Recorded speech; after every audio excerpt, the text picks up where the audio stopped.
न्यारे। गीता जी अध्याय नंबर 15 के श्लोक नंबर 16 में कहा है कि इस संसार में दो पुरुष हैं जो वेल नोन है।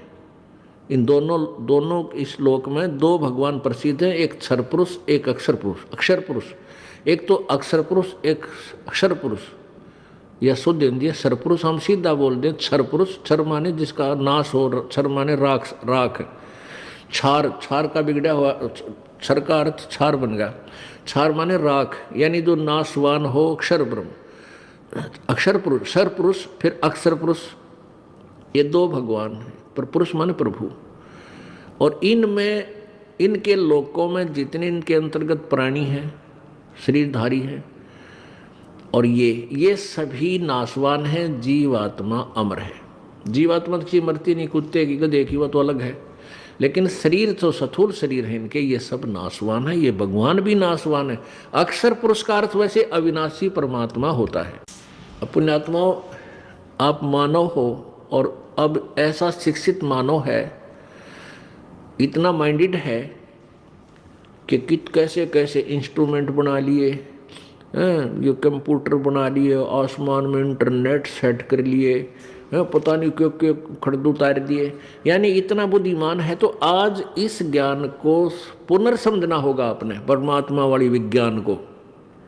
विज्ञान का अर्थ होता तत्व ज्ञान, विज्ञान यानी विशेष ज्ञान। विज्ञान, ज्ञान माने ज्ञान, सिंपल ज्ञान, और विज्ञान जो विशेष ज्ञान। तो जो विज्ञान को हम विज्ञान बोलते हैं वो विज्ञान अलग है, वो भी विज्ञान है, विशेष ज्ञान हो गया। क्योंकि पहले हमें पता नहीं था रेडियो के ऊपर बने, जहाज कैसे बने, कंप्यूटर कैसे बने, ये तो भौतिक विज्ञान हुआ। आध्यात्मिक विज्ञान, आध्यात्मिक तत्व ज्ञान, उसको भी हम बहुत आसानी से सीख सकते हैं, जान सकते हैं, यदि हमारा एक बार बुद्धि इधर डाइवर्ट हो जाए।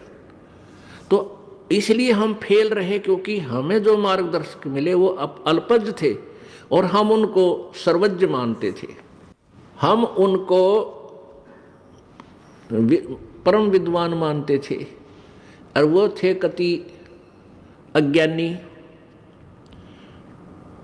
वो दिखत के विद्वान नजर आवे थे। हमने वो विद्वान नजर आवे थे, लेकिन उनका मोतिया बिंद था भक्ति का, ज्ञान का।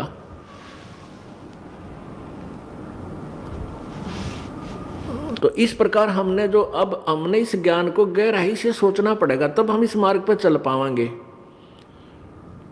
नहीं तो वैसे फिर हम केवल इसी उद्देश्य से आए हैं, हमारा संकट कट जा, हमारा नो सुख हो जा, बस इतना ही बहुत है। तो फिर वो तो होगा ही होगा।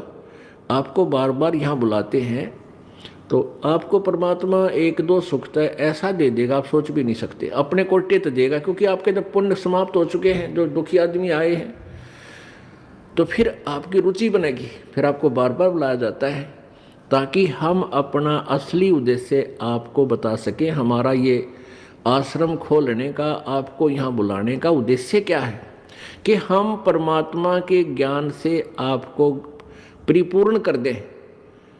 आप मार ना खाओ। एकादा कोई कर्म की मार जो आती है वो बहुत भयंकर हो और हल्के में टल जावे, थोड़ा बहुत चोट फेट आ जाती है आपके, तो आप डगमग ना हो सको, क्योंकि फिर आपका ज्ञान आधार बन जाएगा। कभी और भगवान की तरह नहीं, ऐसी भक्ति कहीं पर नहीं है। तो फिर आप काल के हाथों नहीं आओगे। वहाँ तो आपको कोई सुख होना ही नहीं था, बिल्कुल ही नहीं होना था। आपके पुण्य चले इतने सुखी नजर आए, पाप शुरू हो गए, फिर बिरान माटी होगी, कोई समाधान नहीं, तड़प भुगत कर मरे जाते हो। यहाँ ऐसा नहीं होने देंगे प्रभु। तो प्रसंग जो चल रहा है कि वो अविनाशी जैसे अक्षर पुरुष है। अक्षर का अर्थ होता है जिसका जो नाश कभी ना हो, अक्षर। अब यहाँ इस गीता जी अध्याय नंबर 15 के श्लोक नंबर 16 में अक्षर पुरुष और अक्षर पुरुष दो बता दिए। यहाँ असमंजस में पड़ जाएंगे हम, भाई इसको भी अक्षर पुरुष कह दिया, फिर ये अविनाशी भी और फिर नाशवान बता दिया। अब ये समझना है, जैसे एक तो प्याला होता है चाय पीने का, ये कप सफ़ेद सा होता है, उसका तो हमें पता ही है तो एक पे गिर गया परस पे, पक्के पे टुकड़े टुकड़े हो जाएगा। ये तो बिल्कुल नासवान है, सीधा नासवान, अंडरस्टूड है। और एक कप होता स्टील का। अब स्टील का उस मिट्टी वाले कप के कंपैरिजन में, तुलना में, वो चिरस्थायी है। वो चिरस्थायी है लेकिन अविनाशी नहीं है।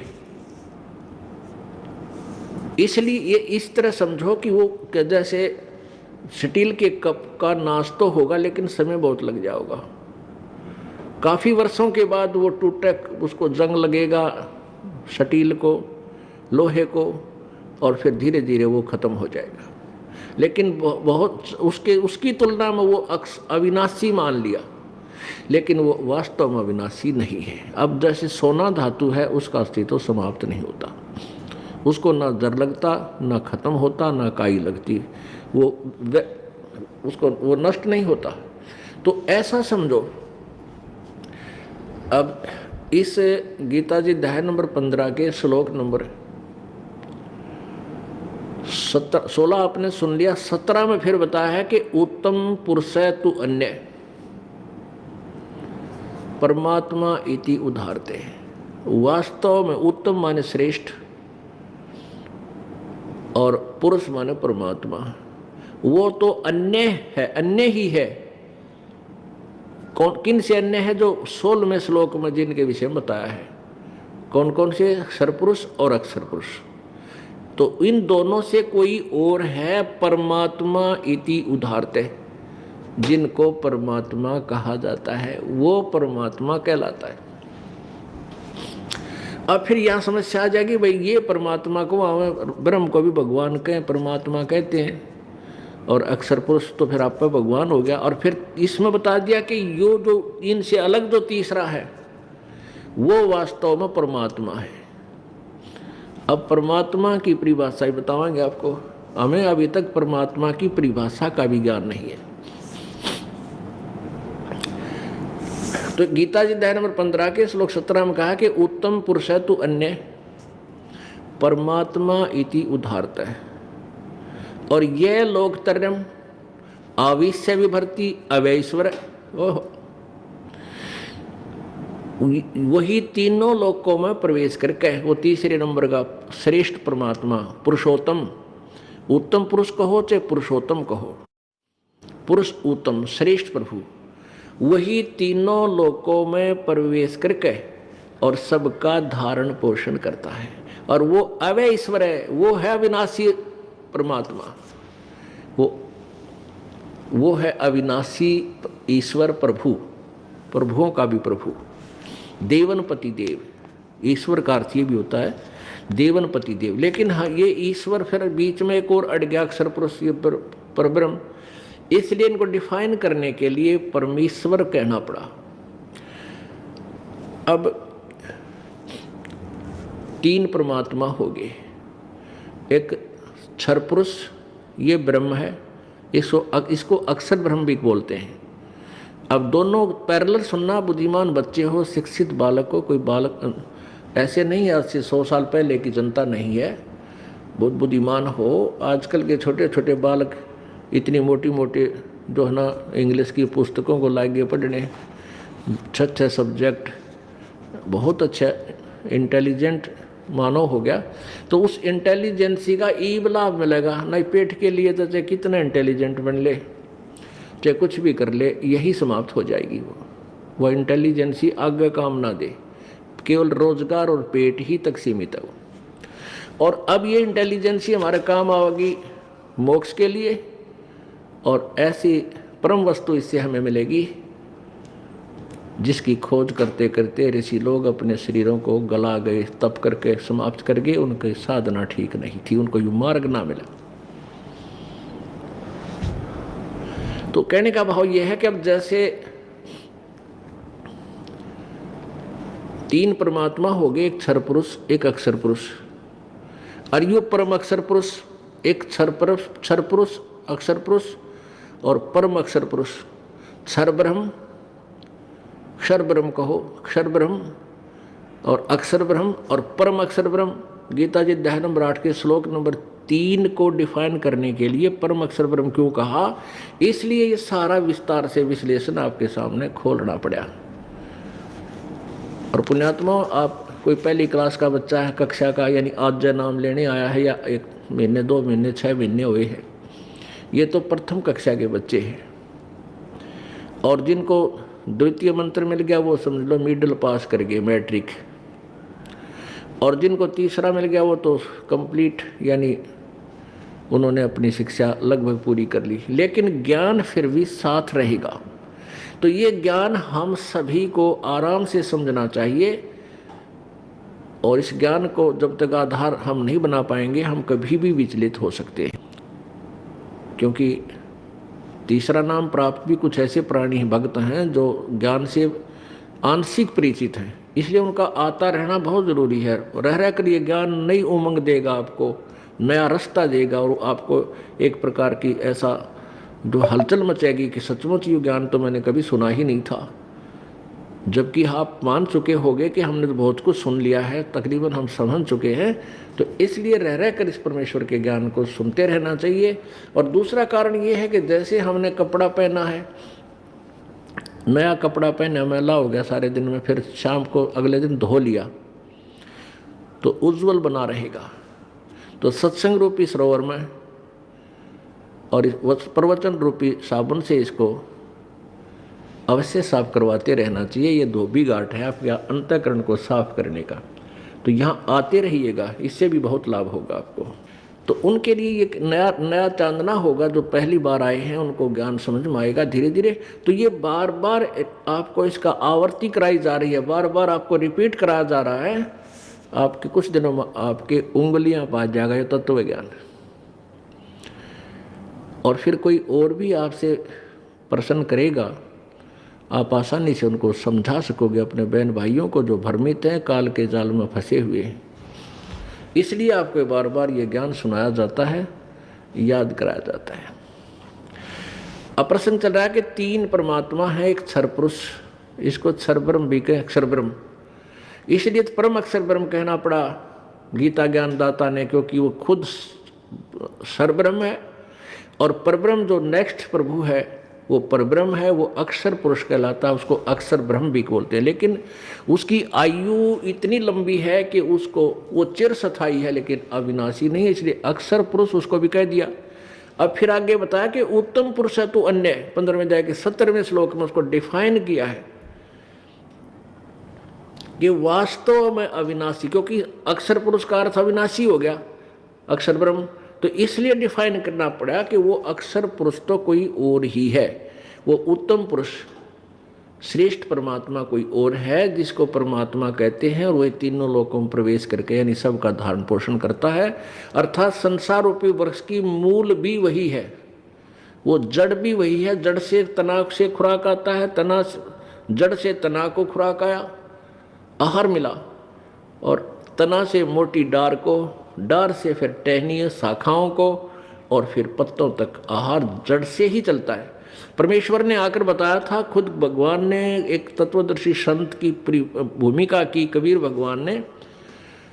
उन्होंने बताया कबीर अक्षर पुरुष एक पेड़ है, निरंजन वा की डार, और तीनों देवा शाखा है, ये पात रूप संसार। अब गीता जी अध्याय नंबर 15 के श्लोक नंबर 1 से और अब 17 में वो निर्णय आया है कि वो मूल ऊपर को जड़ जो है वो सच्चिदानंद घन परमात्मा है, आदि पुरुष परमेश्वर है, पूर्ण ब्रह्म है। वो परम अक्षर ब्रह्म तो जड़ है, मूल है, और उसी जड़ से ही तीनों लोग, वही उसी से आहार सबको मिलता है।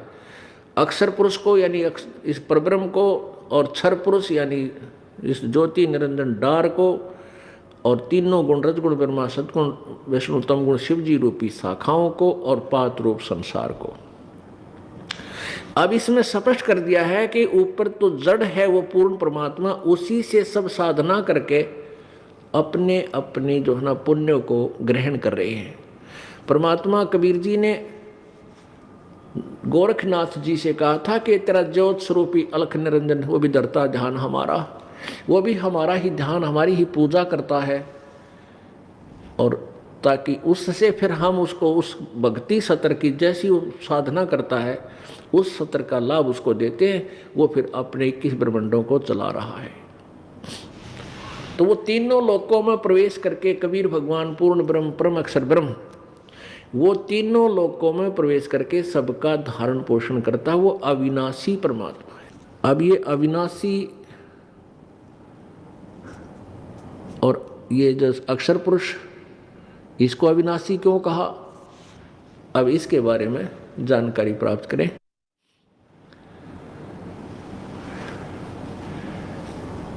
ब्रह्मा विष्णु और महेश ये तीनों देवता नाशवान हैं। ये तो बहुत ही अल्प आयु के हैं। किसकी तुलना में? अन्य भगवानों की तुलना में। अन्य कौन? ब्रह्म और परब्रह्म की आयु की तुलना में। अब देखो पुण्यात्मा, हमारे ज्ञान में कितनी त्रुटि थी, कितना इनकम्प्लीट स्पिरिचुअल नॉलेज हमें प्राप्त था, कितना अधूरा आध्यात्मिक ज्ञान हमें प्राप्त था कि हम ब्रह्मा विष्णु महेश को अजरो अमर समझते थे, मानते थे। और हमारे जो हिंदू धर्म के गुरुदेव थे वो हमें इनके विषय में यही बताते थे कि ये अजरो अमर है, सर्वशक्तिमान है, सर्वेश्वर हैं, महेश्वर हैं, मृत्युंजय हैं, कालज्ञ हैं। अभी नहीं कि जीवनी में हमने पढ़ा, ये स्वयं स्वीकार कर रहे हैं कि हम तो अविनाशी नहीं हैं, हमारा तो जन्म और मृत्यु होता है। पहले तो ये निर्णय देते हैं, आपको प्रमाण देते हैं कि ब्रह्मा विष्णु महेश नाशवान है। और फिर गीता ज्ञान कौन दे रहा है? ब्रह्म दे रहा है, ज्योति निरंजन काल दे रहा है। वो चौथे अध्याय के 5वें श्लोक में आप ही स्वीकार कर रहा है कि मेरे और तेरे बहुत जन्म हो चुके, तू नहीं जानता मैं जानता हूं। अब बाकी जैसे ब्रह्मा विष्णु महेश के बारे में जानकारी आपको देते हैं श्रीमद् देवी भागवत यानी देवी पुराण के 3रे स्कंद में। देखिएगा, श्रीमद् देवी भागवत सचित्र मोटा टाइप, केवल हिंदी, गीता प्रेस गोरखपुर से प्रकाशित है।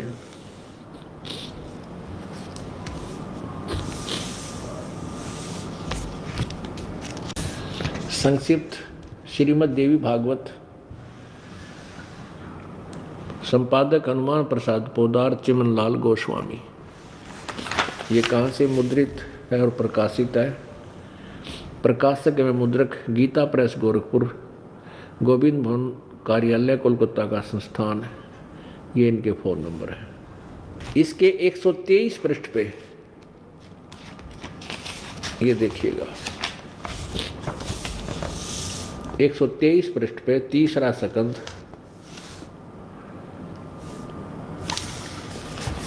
ये 3रा स्कंद।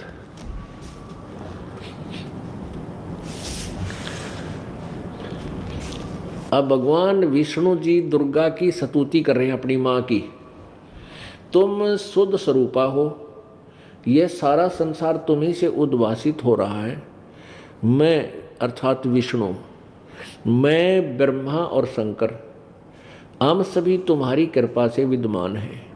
हमारा आविर्भाव माने जन्म और तिरोभाव माने मृत्यु हुआ करता है। हमारा तो जन्म और मृत्यु होता है। हम अविनाशी नहीं है, हम नित्य नहीं है। नित्य माने अविनाशी।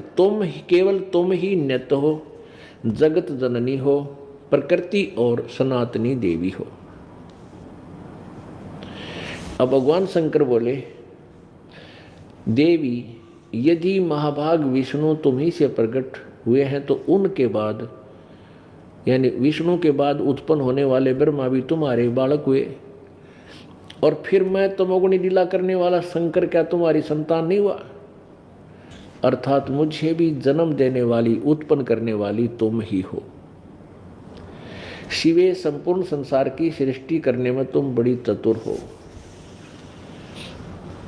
इस प्रकार इस संसार की सृष्टि, स्थिति और संहार में तुम्हारे गुण सदा समर्थ है। उन्हीं तीनों गुणों से उत्पन्न हम।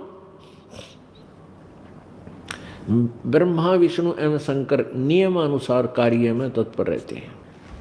अब श्री दुर्गा पुराण ने, देवी पुराण ने यह सिद्ध कर दिया कि ब्रह्मा विष्णु महेश स्वयं स्वीकार कर रहे हैं हमारा जन्म और मृत्यु होता, हम अविनाशी नहीं है।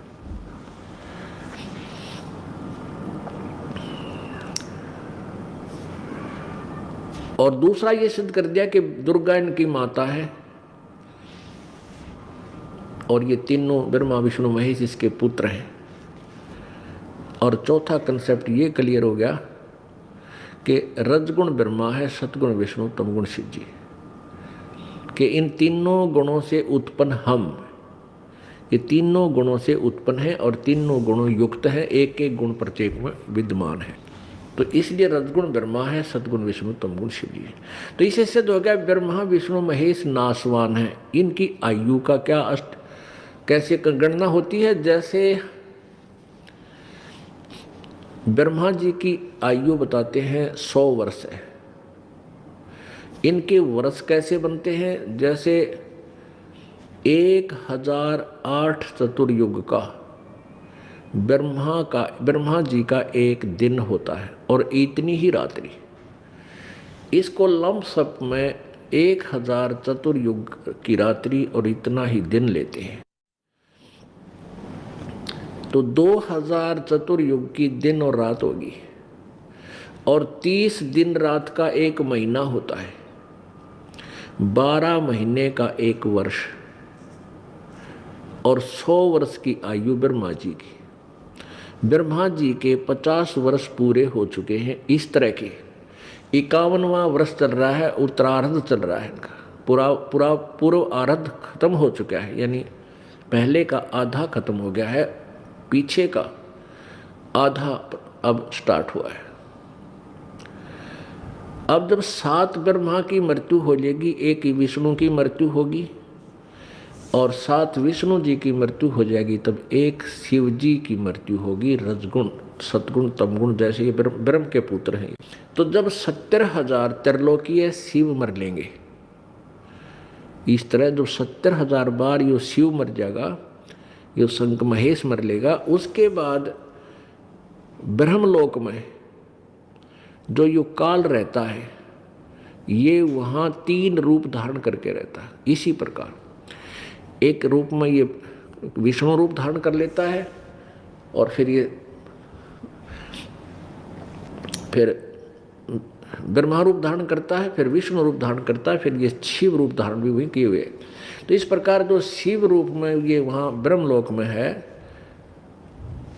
इसकी मृत्यु होती है 70,000 बार। ये त्रिलोकीय शिव मर लेंगे। तो यूं एक युग हो गया। अब मोटा सा ध्यान रखना, ऐसे जो 70,000 बार जब त्रिलोकीय शिव मर लेगा, यूं एक युग हो गया। किसका? परब्रह्म का, अक्षर पुरुष का। अब ध्यान से सुनना, ये काल तो बीच में अड़ंगा डावेगा क्यों, इसकी पोल खुल रहा है। अब अपना ध्यान से सुनो, ये बहुत ही इंपॉर्टेंट चैप्टर चल रहा है। अब ये एक युग हो गया, 70,000 बार जब शिव मर लेगा, एक काल मरेगा और इसको परमात्मा ने ऐसी आशीर्वाद दे रखा है, फिर यू एज इट इज युवा शरीर धारण करेगा दूसरे ब्रह्मांड में। एक ब्रह्मांड का नाश हो जाएगा, 21 ब्रह्मांड है इसके पास, और ये सभी प्राणी भी नष्ट हो जाएंगे, स्थूल शरीर नाश हो जाएंगे, इनका सूक्ष्म शरीर सहित ये दूसरे लोक में ले जाएगा। और इसी प्रकार दुर्गा की भी मृत्यु इसी स्थिति से होगी, काल के साथ मरेगी ऐसे ही, और इसका भी फिर युवा शरीर होगा। वहाँ दूसरे ब्रह्मांड में ये फिर इसी प्रकार अपनी प्रजनन क्रिया से इन 3 पुत्र रजगुण ब्रह्मा, सद्गुण विष्णु, तमगुण शिव जी, अन्य श्रेष्ठ आत्माओं, अच्छी आत्माओं को ये वहाँ जन्म देंगे। और जो वर्तमान में ब्रह्मा विष्णु महेश चल रहे हैं, ये 84 लाख योनियों में साधारण जीव की तरह इनका जन्म प्रारंभ हो जाएगा। तो ये एक युग हो गया। अब ध्यान रखना, युग और चतुर्युग में ब्रह्मा जी की आयु और अन्य जो ये 3 भगवान, 2 भगवान और हैं, विष्णु और शंकर, इनकी आयु का तो परिमाण है चतुर्युग से और अब केवल युग से होगा परब्रह्म का जो है। तो ये एक युग हो गया उस अक्षर पुरुष का, जो गीता जी अध्याय नंबर 15 के श्लोक नंबर 16 में क्षर पुरुष और अक्षर पुरुष। तो ये क्षर पुरुष, ये अक्षर पुरुष जो है, क्षर पुरुष यानी ब्रह्म, इसकी मृत्यु होगी ऐसे जैसे 70,000 त्रिलोकीय शिव मरने के बाद एक शिव मरा, इस काल रूपी शिव कहो, काल रूपी ब्रह्म कहो, सदा शिव कहो, ये वही काल है, इसकी मृत्यु होगी। तो ये इसकी एक बार जो मृत्यु हुई ऐसे तो एक युग हो गया उसका अक्षर पुरुष का। और ऐसे ये 1000 युग का अक्षर पुरुष का दिन और इतनी ही रात्रि, नोट चतुर्युग, इसमें चतुर्युग नहीं है। गीता जी अध्याय नंबर 8 के श्लोक नंबर 17 में इन अनुवादकर्ताओं ने अड़ंगा कर रखा है, इन्होंने चतुर्युग लिख दिया, जबकि मूल संस्कृत में युग है, चतुर्युग नहीं है उसमें। और इन्होंने बस ब्रह्मा जी की आयु का विश्लेषण वहाँ पर दे दिया, जबकि वहाँ पर अक्षर पुरुष यानी परब्रह्म के विषय में उसकी आयु का वर्णन दिया गया है। तो ऐसे 1000 वर्ष का ब्रह्म, परब्रह्म का 1000 वर्ष, ऐसे बने हुए 1000 वर्ष यानी 1000 युग, नोट चतुर्युग, ऐसे बने हुए 1000 युग का ब्रह्म, उस परब्रह्म का दिन, इतनी ही रात्रि अक्षर पुरुष की, और 30 दिन रात का 1 महीना, और 12 महीने का 1 वर्ष, और 100 वर्ष की इस अक्षर पुरुष की आयु अर्थात इसकी मृत्यु होगी। अब इसलिए इसको अक्षर पुरुष कह दिया, चिरस्थायी है ये। अब विचार करो, मनुष्य 100 वर्ष में तकरीबन मृत्यु को प्राप्त हो जाते हैं, और 43,20,000 वर्ष क्या एक चतुर्युग बनता है? सतयुग, त्रेता, द्वापर और कलयुग, 43,20,000 वर्ष का। और फिर ऐसे ऐसे चतुर्युग 1008, 1000 मान लो तो भी गणे बहुत हो जाते हैं, इसलिए लमसम ले लिया 1000 चतुर्युग, और इतनी रात्रि, और फिर 30 दिन रात का 1 महीना, 12 महीना का 1 वर्ष, 100 वर्ष की ब्रह्मा की आयु, उस तो 7 गुणी विष्णु की, उस तो 7 विष्णु से 7 गुना शंकर जी की, और 70,000 जब बार शंकर मर ले, जब एक वह काल मरे, जो गीता ज्ञानदाता 4थे अध्याय के 5वें और 9वें श्लोक में कहता है कि मेरे जन्म तेरे बहुत हो लिए, तू नहीं जानता मैं जानता हूँ, मेरे जन्म और कर्म दिव्य हैं, अलौकिक हैं, तुम्हारे तरह जन्म नहीं होता मेरा ऐसे जन्म होता है। मृत्यु तो होती है, इसको दुख भी होता है मृत्यु का, परेशानी भी होती है मृत्यु के समय, लेकिन शरीर इसका छूटता है, फिर दोबारा युवा जन्म इसको मिल जाता है। अब ये अक्षर पुरुष भी नाशवान क्यों बताया? इसलिए तो तीसरे की व्याख्या करनी पड़ी कि उत्तम पुरुष है तो अन्य परमात्मा इति उदाहरते, यह लोग तरमाविश्य विवर्ती अवय ईश्वर है, वो अविनाशी भगवान है, तीसरे नंबर का वो परम अक्षर ब्रह्म है। एती उम्र बुलंद मरेगा अंतरे, क्योंकि कोई सतगुरु में ले न लगे न कान न भेंटे वो संतरे। ओह, एती उम्र बुलंद मरेगा अंतरे, सतगुरु लगे न कान न भेंटे वो संतरे। ओह, वो संत तुझे नहीं मिले, वो सतगुरु तेरा कान नहीं लगे। अब देखो इसमें 2 व्याख्या की है कि सतगुरु लगे न कान न भेंटे संतरे, वो संतरे। जैसे ही आप जी तत्व ज्ञान से परिचित होगे, आप ऐसे संत तो होगे कि दूसरे को बता सकते हो भाई ज्ञान ये है, लेकिन आप सतगुरु नहीं हो। सतगुरु तो वो होगा जो नाम देगा। तो कहते हैं सतगुरु लगे न कान न भेंटे संतरे, क्योंकि आप जी के संपर्क में पुण्यात्मा आवेगी। अब क्योंकि आप भक्त बन गए, संत बन गए, और आप ज्ञान समझाओगे, यही जो दास आपको फीड कर रहा है, फिर आपसे संपर्क में आके फिर सतगुरु के पास आएंगे, नाम लेंगे, कल्याण होगा। तो कहते हैं इतनी लंबी उम्र भी जो अन्य पूजाएं तुम करते हो, कहते हैं इंद्र कुबेर ईश की पदवी और ब्रह्मा वरुण धर्मराया विष्णुनाथ के पुर को जाके फिर भी जन्म मृत्यु में आया। यानी ब्रह्मा विष्णु महेश की पदवी पाकर भी इतनी, क्योंकि अच्छी साधना करने से इतनी लंबी उम्र मिलती है, हर देव पद प्राप्त होता है। जो तुमने ब्रह्म सत्र की अन्य साधनाएं की है फिर भी मोक्ष नहीं हुआ। इतनी उम्र बुलंद मरेगा अंतरे, क्योंकि तू साधना ठीक नहीं कर रहा है तो जैसे वेदों अनुसार कर रहे हो, तो ये भी पूर्ण मोक्ष नहीं है। क्योंकि वेद ज्ञान दाता यजुर्वेद अध्याय नंबर 40 के श्लोक नंबर 10 से 13 में इनमें किसी अन्य और ज्ञान के विषय बता रहा है जो तत्वदर्शी संत ही बताएंगे उस परमेश्वर के बारे में, उनसे सुनो। तो अपने विषय में 40 में यजुर्वेद के 40वें अध्याय में के श्लोक नंबर 15 में मंत्र नंबर 15 में कहा कि ओम कर्तु समर कलवे समर और कर्तुम समर। ओम नाम का जाप काम करते करते स्मरण करो, विशेष कसक के साथ स्मरण करो और अपना मनुष्य जीवन का प्रथम कर्तव्य जानकर, परम कर्तव्य जानकर इसका श्रवण करो। वायु अनिलम भस्मांतम शरीरम अमृतम, कि जब तेरा शरीर नष्ट होगा तो शरीर छोड़कर जाएगा, तब तुझे मेरे सत्र की जो अमरत्व है वो प्राप्त हो जाएगा।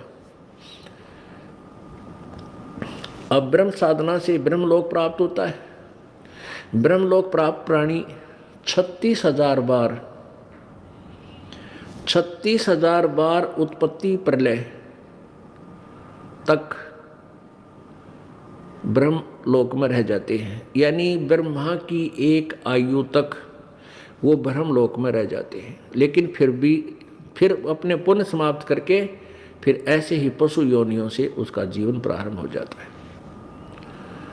और परमात्मा कहते हैं 36,000 बार, यानी ब्रह्मा की उम्र तक भी आप स्वर्ग में भी रह गए तो फिर क्या हुआ, और फिर भी मृत्यु जन्म मृत्यु। और फिर कहते हैं पर ब्रह्म की आयु आप गणनाएं भूल जाओगे कितनी है, तो दूसरे हिसाब से फिर सेट करनी पड़ी प्रभु ने उसकी उम्र बताने के लिए। तो इतनी उम्र बुलंद मरेगा अंतरे, क्योंकि सतगुरु लगे न कान न भेंटे वो संतरे, कि तुझे वो तत्व ज्ञान से परिचित संत नहीं मिले और सतगुरु नहीं मिला तेरे को, इसलिए तेरी विरान माटी आज तक विद्यमान है। अपने आत्माओं, हमने परमात्मा प्राप्ति करनी है। मनुष्य जीवन का मूल उद्देश्य प्रभु पाना ही है। यदि हम इसके हटकर कोई भी कार्य करते हैं, वो तो पशु भी कर रहे हैं, पक्षी भी कर रहे हैं,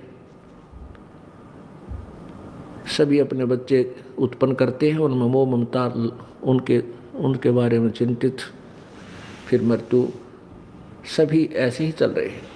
यदि हमने मनुष्य जीवन पाकर परमात्मा प्राप्ति नहीं की, यानी सतलोक नहीं पहुँचे, फिर चाहे हम यहाँ पर प्रधानमंत्री बन जावा और चाहे देव पद प्राप्त कर लें, हमारी दुर्गति नहीं मिट सकती। जब ये प्राणी माँ के पेट में था, माँ के गर्भ में जब प्राणी होता है, इसको पता होता है जीव को, मानव शरीरधारी प्राणी को माँ के गर्भ में होता है, तो इसको पता होता है कि अब तेरी आगे चल के क्या दुर्गति होगी, तेरा क्या बुरा हाल होगा। और ये दुर्गति किस कारण से हुई कि मैंने भक्ति भगवान की नहीं किसी मनुष्य जीवन में।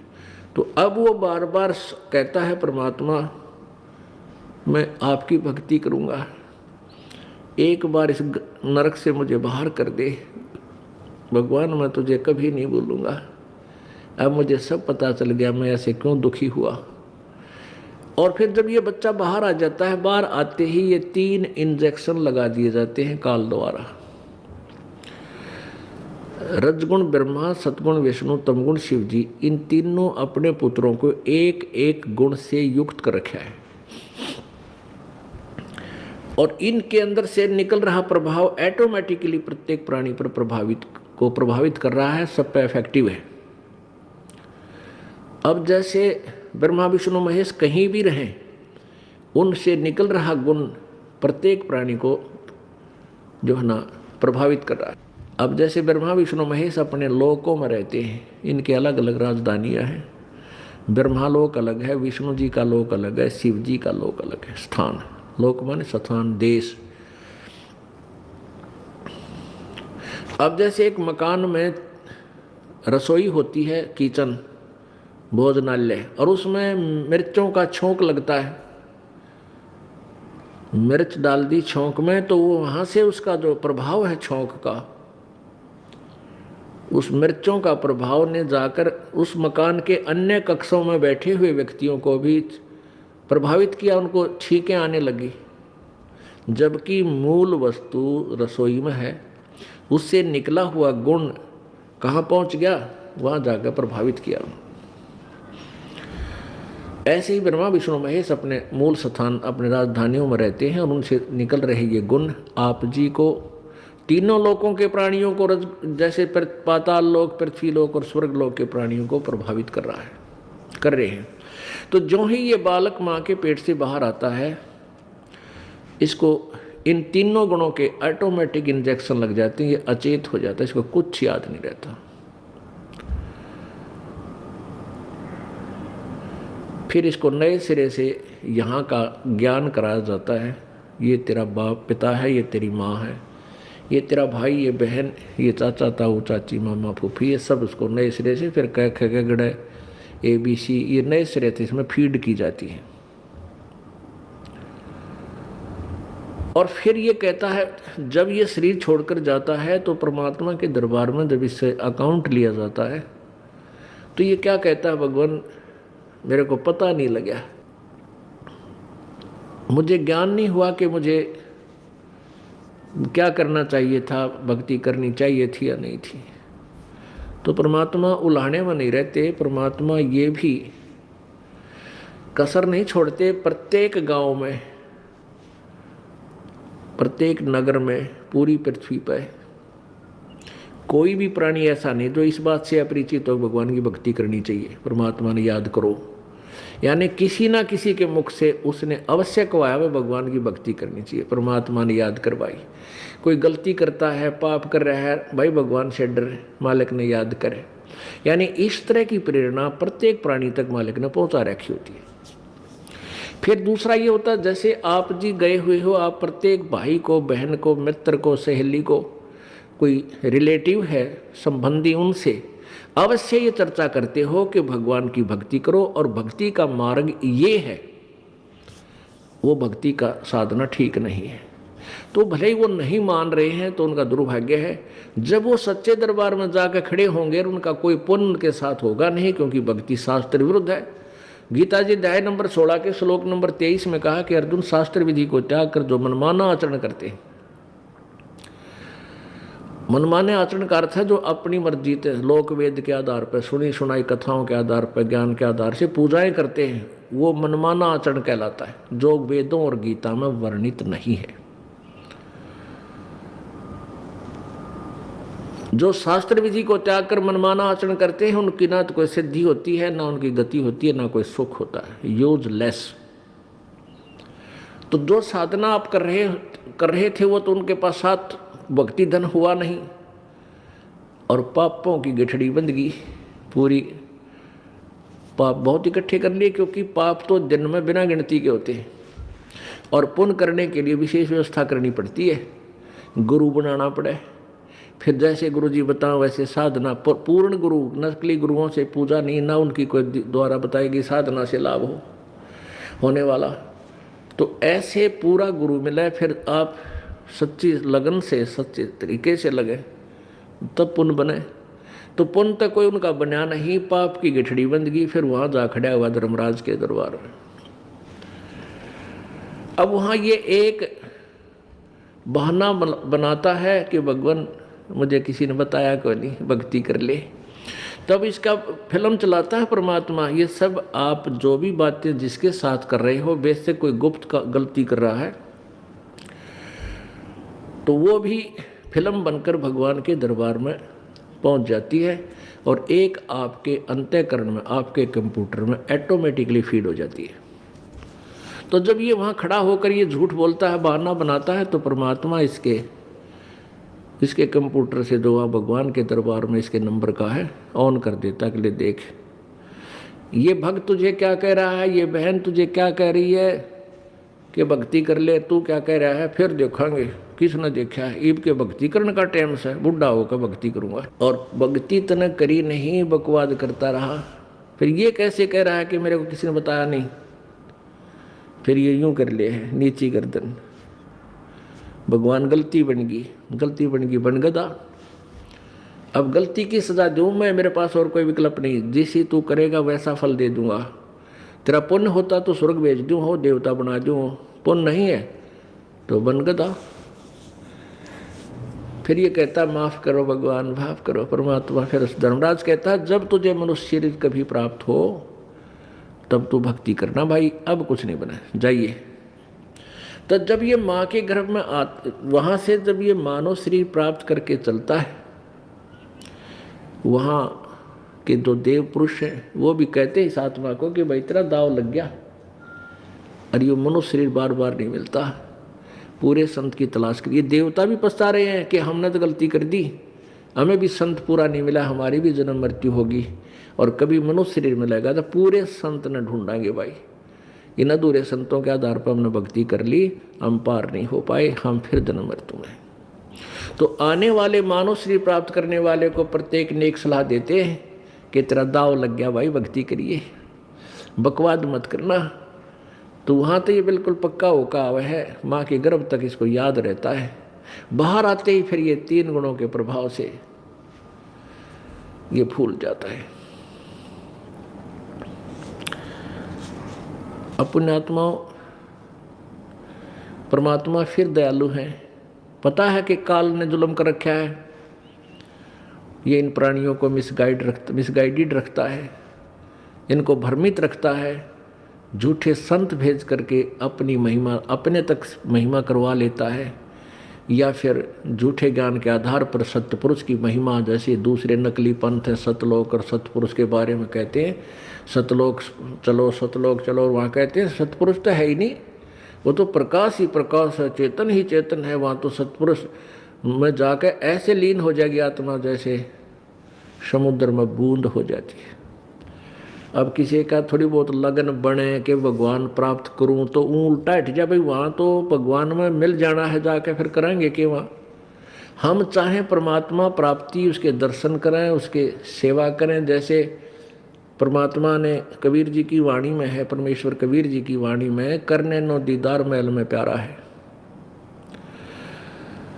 उसमें लास्ट में कहा है कि जो आत्मा सतलोक चली जाती है, जो पुण्य आत्मा, वहाँ तो वहाँ उनका 16 सूर्य जैसा शरीर बन जाता है।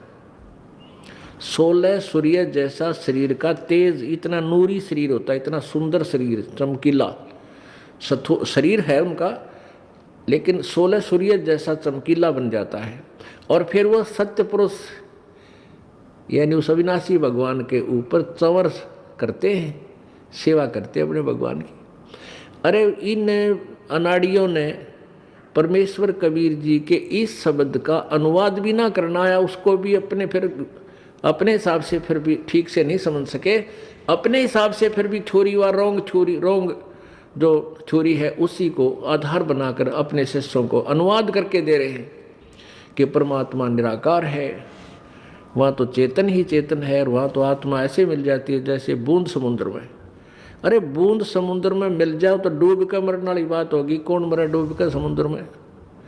हम चाहें प्रभु को, भगवान के दर्शन कराया करेंगे, वहाँ रहेंगे ठाठ से, और वहाँ समाप्ति हो जाए ना, वो तो फिर अस्तित्व यहाँ मिट्टी में, ये चतुर शरीर यहाँ भी मिल जाएगा आपकी तरफ से, तो समाप्त हुए।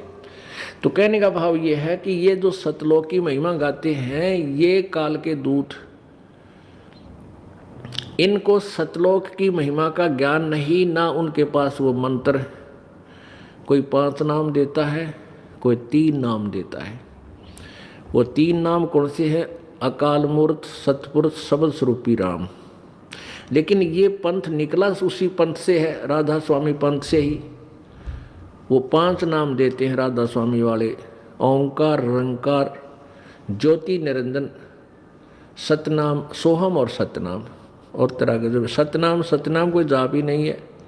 तो ये महिमा गाते हैं सत्यलोक की, और इनके पास भक्ति को ना नरकलोक की भी, वो भी नरक न्यारा बनेगा इनके लिए।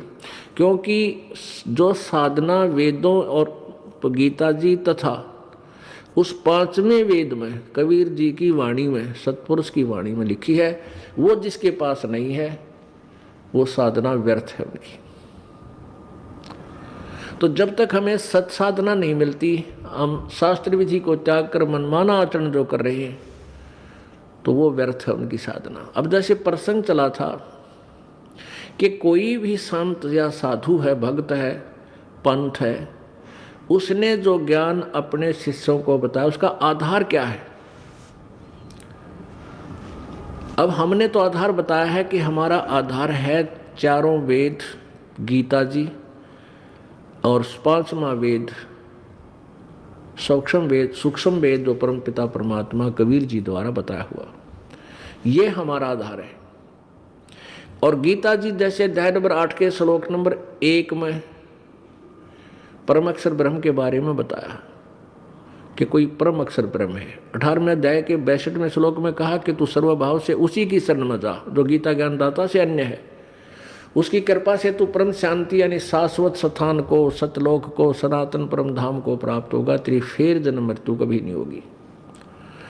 अपने बारे में गीता ज्ञानदाता कह रहा है 4 अध्याय के 5वें श्लोक में, तेरे और मेरे बहुत जन्म हो चुके, तू नहीं जानता, मैं जानता हूँ। 9वें अध्याय में 4 अध्याय के 9वें श्लोक में कहा कि मेरे जन्म और कर्म दिव्य हैं।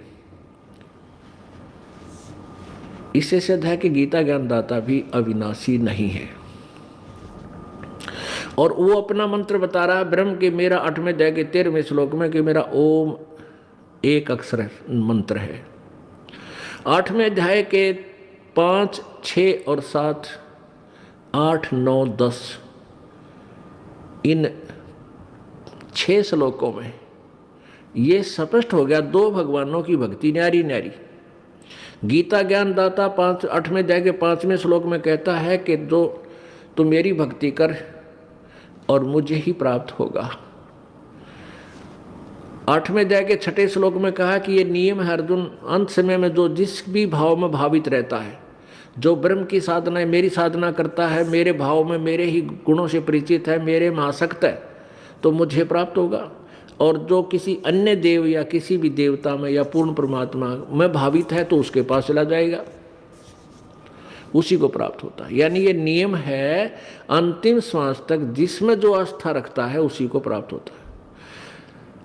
8वें अध्याय के 7वें श्लोक में गीता ज्ञानदाता कहता है कि तू मेरी भक्ति भी कर और युद्ध भी कर तो मुझे प्राप्त होगा, डोंट वरी, तो मुझे ही प्राप्त होगा। बस यहाँ तक तो चैप्टर समाप्त हो गया। गीता ज्ञानदाता ने जो अपने बारे में बता रहा है, मेरा ओम मंत्र है, 8वें अध्याय में 13वें श्लोक में कहा। अब 8वें अध्याय के 8, 9, 10 3 श्लोकों में उस परम अक्षर ब्रह्म के विषय में बताया गया कि उसकी साधना करेगा तो उसको प्राप्त होगा, उसी के पास चला जाएगा। उस परमात्मा की साधना कौन क्या है उसके बारे में गीता ज्ञानदाता कहता है 4 अध्याय के 34वें श्लोक में और 32वें श्लोक में कि उस परमेश्वर के बारे में विस्तार से, उस परमेश्वर की अमर वाणी में, सच्चिदानंद घन की वाणी में विस्तार से लिखा गया है। और उसके बारे में तत्वदर्शी संत बताएंगे, उनकी तलाश कर, उनसे प्रसन्न कर, फिर वो तत्वदर्शी संत आपको जो मार्ग बतावें वो साधना कर। यानी तत्वदर्शी संत, एक तो संत, एक तत्वदर्शी संत सदगुरु को ही कहते हैं। संत तो भक्त भी होते हैं जिनको ज्ञान हो गया, उनको भी साधु संत यानी अच्छी आत्माएं, श्रेष्ठ ऋषि कहो संत कहो। और तत्वदर्शी संत सतगुरु ही होते हैं जो एक बार पृथ्वी पर एक ही होता है। तो पुण्यात्मा अब उसके बारे में बताया कि उस परम अक्षर ब्रह्म की साधना वो तत्वदर्शी संत बताएंगे, उनकी खोज कर। उसके संकेत भी किया है 17वें अध्याय के 23वें श्लोक में गीता जी में कि उस पूर्ण परमात्मा सच्चिदानंद घन की साधना ओम तत्सत इति निर्देश ब्रह्मण त्रिविध समर्थ है। उस पूर्ण परमात्मा सच्चिदानंद घन की साधना का ओम तत्सत ये कंप्लीट मंत्र है उस पूर्ण परमात्मा की, और वो 3 प्रकार से ही पूजा, तीन मंत्र का जाप है और 3 प्रकार से ही उसकी विधि है स्मरण करने की। तो वो गीता ज्ञानदाता ने को नहीं पता, क्योंकि तत् और सत ये गुप्त मंत्र है। तत् ये परब्रह्म का अक्षर पुरुष का जाप है, और मंत्र है वो ये दास बताएगा। और ये तत् मंत्र यानी वो सांकेतिक मंत्र और ओम मंत्र, ये 2 अक्षर का मिलकर, दोनों अक्षर मिलकर के ये एक सतनाम बन जाता है। इनकी 2 विधि से सिमरण का तरीका है। और तीसरा जो सत है वो सार नाम होता है, वो परम अक्षर ब्रह्म का मंत्र है। तो ये बताया कि उस परमेश्वर के पाने का ओम तत्सत इति निर्देश है ब्रह्मणे सचिदानंद घन परमात्मा, ब्रह्मण माने उसके सचिदानंद घन ब्रह्म का ये ओम तत्सत, ये 3 मंत्र का जाप है सुमरण करने का, और यही मोक्ष मार्ग है। तो पुण्यात्मा जो प्रसंग यहाँ से शुरू हुआ था कि हम जो साधना कर रहे हैं, प्रत्येक प्राणी भक्ति कर रहा है, और वो क्या कर रहा है, उसका आधार क्या है, सबसे पहले ये निर्णय करके तब हमने इस भक्ति मार्ग पर कदम रखना चाहिए, न तो सुख के डले ढोरे। तो जिन संतों को हम संत समझते थे वो संत नहीं थे, जिन विद्वानों को हम विद्वान समझते थे विद्वान नहीं थे, क्योंकि वेदों और गीता और पुराणों को वो समझ नहीं सके। उनके विषय में बताया है, मोती मुक्ता दर्शत नाही, ये जग है सब अंदरे, दिखत के तो नैन चश्म, इनका फिरा मोतिया बंदरे। ये संत और भगत विशेष वेशभूषा बनकर, कोई लाल कपड़े पहन कर, कोई डाढ़ी मूछ रखा के, कोई गोटम गोट मुंड मुंडा के, ये दिखत है विद्वान और संस्कृत बोलने धारावाहिक। तो ये ऐसे दिखाई देते हैं जैसे बड़े विद्वान हो, पर इनको कह कह का भी पता नहीं भक्ति मार्ग का। तो उसके विषय बताया है कि मोती मुक्ता दर्शत नाई, मुक्ति रूपी मोती यानी भक्ति का यथार्थ मोक्ष, पूर्ण मोक्ष मार्ग का यथार्थ भक्ति मार्ग सदग्रंथों में वर्णित है। इनके समझ में नहीं आया, इनको दिखता नहीं, तो ये आंख नहीं है, ये विद्वान नहीं है, इनका मोतियाबिंद हो चुका है। जिसको मोतियाबिंद हो जाता है वो आंखें स्वस्थ नजर आती हैं, पर उसको दिखता कति नहीं। तो ये विद्वान लगे थे, लेकिन इनके अज्ञान का मोतियाबिंद हो रहा था, कुछ नहीं दिखाई देता। मोती मुक्ता दर्शत नाही, ये जग है सब अंदरे, दिखत के तो नैन चश्म, इनका फिरा मोतिया बिंदरे। ये संसार समझदा नाही, कहंदा श्याम दोपहरे नू, गरीबदास ये वक्त जात है, रोओगे इस पैरे नू। ये संसार समझदा नाही, और कहंदा श्याम दोपहरे नू, इस काल के लोक में अग्नि में जल रहे हैं, इतने दुखी हैं। कोई भी सुखी नहीं प्राणी, ब्रह्मा विष्णु महेश तक महादुखी है, और इसी को ये सुख मान बैठे हैं। कहते हैं ये संसार समझदा नाई, कहंदा श्याम दोपहरे नु। जून का महीना, और ये हरियाणा राजस्थान यूपी पंजाब का क्षेत्र, रात दिन के दोपहर माने बिल्कुल 4 पहर का दिन होता है, शिखर में सूर्य हो उसको दोपहर बोलते हैं। और वहाँ कोई पड़ा है शराब पीकर नशे भांग के में, उसको कोई कहे कि चल भाई तुझे उठाऊं, इधर वृक्ष के नीचे लेट जा, तू जल रहा है, तुझे बहुत गर्मी लग रही है। और वो शराब के नशे में नाड़ी क्या कहते हैं, मौज हो रही है, जेड़ा मत, बड़ा ठंडा आ रही है। अब वो नशे में बोल रहा है, वास्तव में उसका पसीने आ रहे, झाग आ रहे मुँह में, और पड़ा बुरी तरह माए मुँह तेरा बेटी का बाप अरण्यों का है नौजरी है। तो सबकी बिरान माटी, इस काल लोक में 21 ब्रह्मांड में आग लगी है, और कृत्रिमबाजी सब बैठ गई है। भगवान कह रहे अब कोर्ट में आदमी जा है, घी बंदी होती है उसकी, हाय क्या होगा, गवाह कर दे, ऐसे गवाही आ जा, आज वकील नहीं आया, फलाना नहीं आया है। तो और वहाँ भी कोई मित्र मिलता है। अब कोर्ट में कोई मित्र मिलता है या कोई रिश्तेदार रिलेटिव आ जाता है, हमारी एक आदत बन रही है, एंड शेक करेंगे, और क्या हाल है, मौज माच रही है, ठीक है, सब मौज है, अरे कोर्ट में मौज का के मेरे दोनों दुखी जा रहे, और फिर कोई मौज हो रही है, यानी मौज कहने तक सीमित है। हमने मौज का भी राय कोई ना, वो कौन सी है। तो यहाँ परमात्मा कहते हैं ये संसार समझदा नहीं, कहता शाम दोपहरे नू गलत साधना करके तुम यहीं फंसे रह जाओगे इस काल के जाल में। और गरीबदास ये वक्त जात है, रोवोगे इस पैरे नू, इस मनुष्य शरीर के समय को रोया करोगे, फिर बाद में कुछ नहीं बनेगा। इसलिए सत्साधना करो और परम संत की खोज करो। बोलो सतगुरु देव।